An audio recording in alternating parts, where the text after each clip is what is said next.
എന്നോട് വിശേഷമൊക്കെ സുഖമായിട്ടിരിക്കണം. പിന്നെ എനിക്ക് സന്തോഷവും സങ്കടവും ഉള്ള ദിവസമായിരുന്നു. കാരണം വെച്ചാൽ എനിക്ക് കറൻ്റ്ലി ഞാൻ ജോലി ചെയ്തുകൊണ്ടിരുന്ന സ്ഥലത്ത് ഇന്ന് ലാസ്റ്റ് ഡേ ആയിരുന്നു ഞാൻ വർക്ക് ചെയ്യുന്നത്.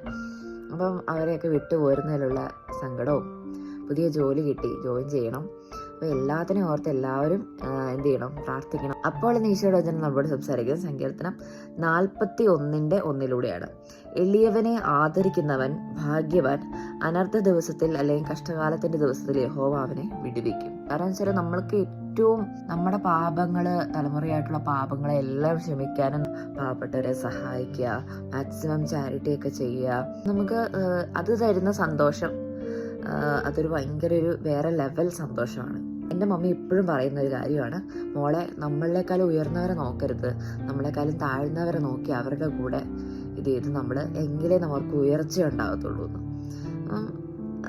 എൻ്റെ ഒരു ലൈഫിൽ മുഴുവൻ എനിക്ക് അങ്ങനെയാട്ടോ തോന്നിയിട്ടുള്ളത്. ഞാനിങ്ങനെ കോയമ്പത്തൂരൊക്കെ പഠിച്ചുകൊണ്ടിരുന്നപ്പം എല്ലാ ദിവസവും ഇപ്പോൾ ഒരു 11 മണിയാകുമ്പം കരിക്ക് കുടിക്കുന്ന ഒരു ശീലം ഉണ്ടായിരുന്നു.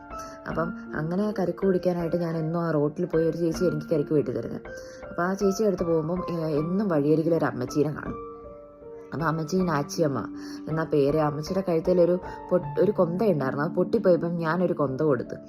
പിന്നെ അമ്മച്ചിക്ക് ഈ റോഡൊക്കെ ഭയങ്കര ട്രാഫിക് ക്രോസ് ചെയ്യാനൊക്കെയുള്ള ബുദ്ധിമുട്ടുണ്ട്. എൻ്റെ ഹോസ്റ്റലിൽ എനിക്ക് ഫുഡ് കിട്ടുമ്പം ആ ഫുഡ് ഞാൻ അമ്മച്ചിക്ക് കൊടുക്കും. അപ്പം അമ്മച്ചിക്ക് അവിടെ നിന്ന് റോട്ടിൽ തന്നെ ഇരിക്കും.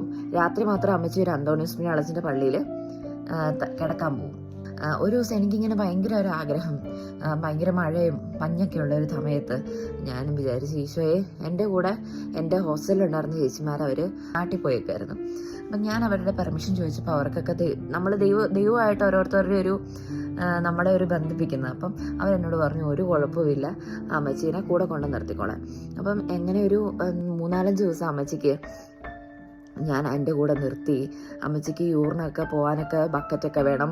അപ്പം ഞാൻ എല്ലാത്തിനും ഹെൽപ്പ് ചെയ്തു. പക്ഷെ എനിക്കത് എന്താ പറയുക, ഞാൻ ചെയ്തതിൽ വെച്ച് എൻ്റെ ലൈഫിൽ ഏറ്റവും വാല്യുബിൾ ആയിട്ടുള്ളൊരു ടൈമായിരുന്നു അത്. കാരണം എനിക്ക് അമ്മച്ചീനെ സഹായിക്കാനും എൻ്റെ കൂടെ, അപ്പം എന്നോട് പലരും ചോദിച്ചു, എൻ്റെ കൂട്ടുകാരൊക്കെ ചോദിച്ച്, വഴി കിടക്കുന്ന ഭിക്ഷക്കാരീനെ എടുത്ത് നിൻ്റെ കൂടെ കിടത്തിയേക്കുന്നു. പക്ഷെ ഞാൻ വിചാരിക്കുന്നത് ഇപ്പം എനിക്കോ എന്നെ കേട്ടുകൊണ്ടിരിക്കുന്ന എത്ര വലിയ ആൾക്കാർക്കോ തൊട്ടടുത്ത ഭിക്ഷക്കാരനാവാൻ എന്താ പറയുക, നിമിഷ നേരം വേണ്ട, ദൈവം എന്ന് വിചാരിച്ചാൽ മതി.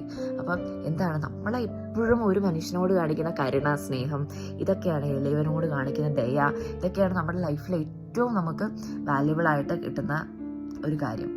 അപ്പം ഈ വചനത്തിലുള്ള എല്ലാവരെയും ഈശോ അനുഗ്രഹിക്കട്ടെ. അപ്പോൾ കൂട്ടുകാരെ, ഇപ്പോൾ പോകുന്നു, പിന്നെ കാണാം, ബൈ.